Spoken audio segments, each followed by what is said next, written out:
Welcome to a brand new series, one I'm excited to create, and I have to give credit where it's due because this kind of video is a video that Petrolped has been doing for the best part of God knows how long, so I've got to give credit to Pete.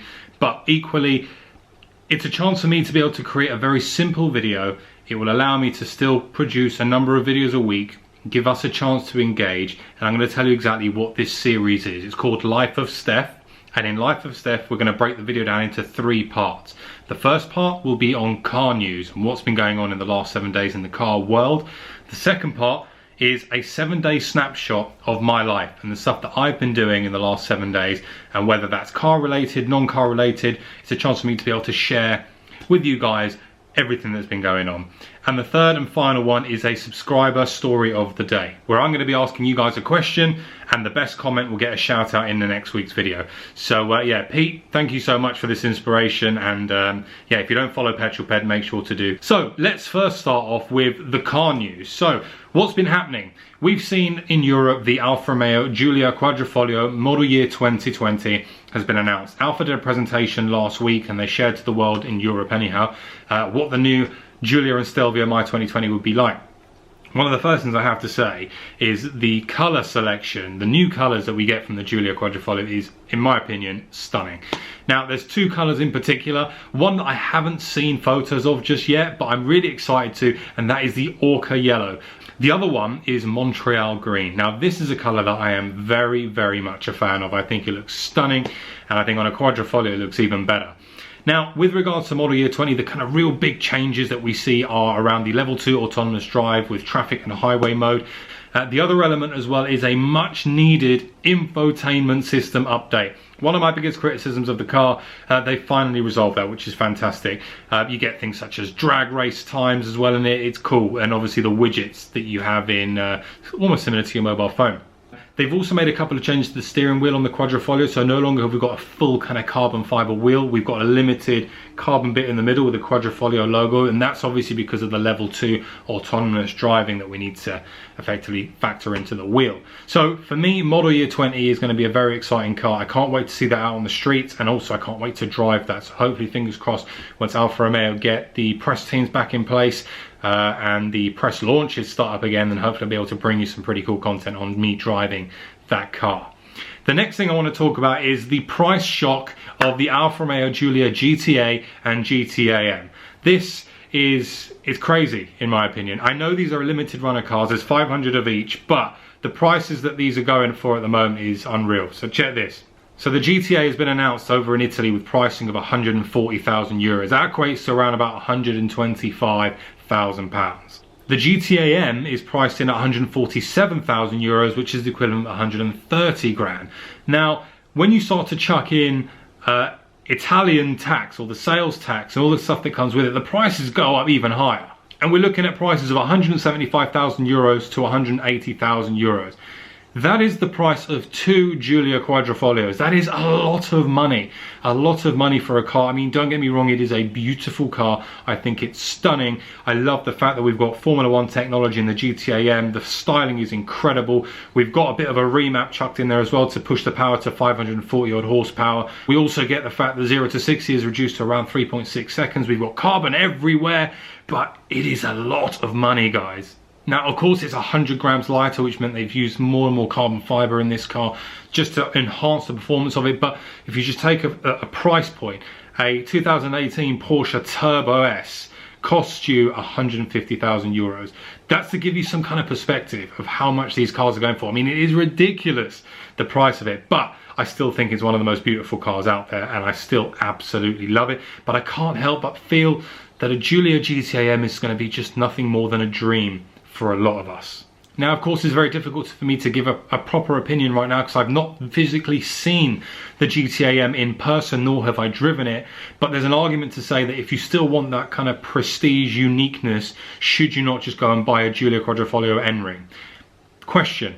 I will reserve my judgment and opinion to when I see the car, but from what I've seen in pictures and videos, it's an absolutely incredible bit of kit.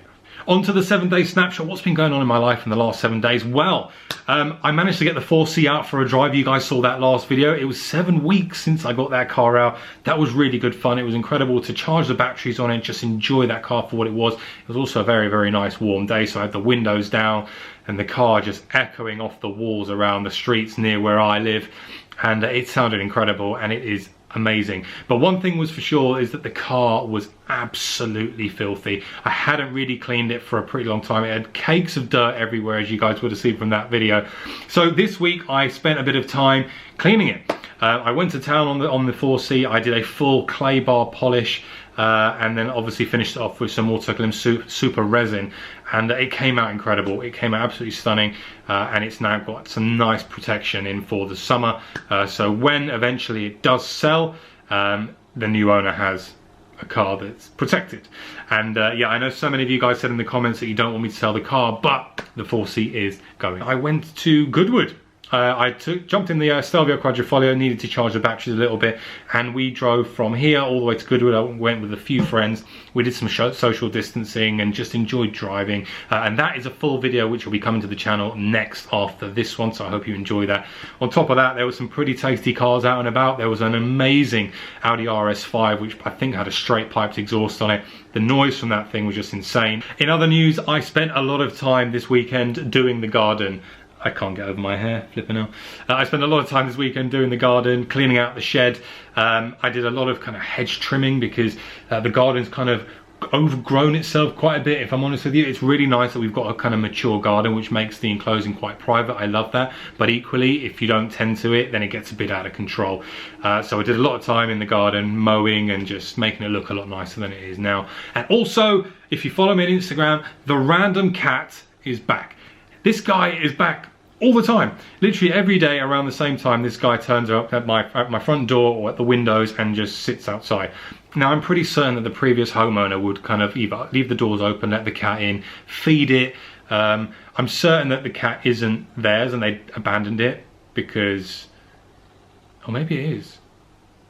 I don't know, but it knows where the fridge is. That just shows you how familiar that cat is with my house. It's very weird. But anyway, he was back. He's been enjoying the sunshine, as you can see from some of these Instagram stories. I should probably start charging him rent for being on the property for so long. But anyway, yeah, that's a quick snapshot of the last 7 days. Obviously not very exciting because we're still living under unprecedented times and very stringent conditions. But that's what I've been doing the last 7 days.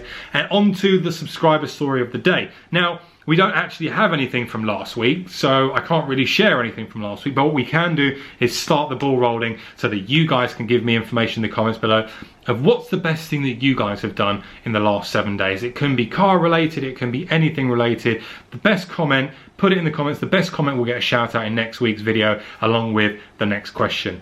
But yeah, so I look forward to reading all your stuff. Also, let me know where it is you are when you are watching this. I'd love to know the country. I'd love to know where you're watching it.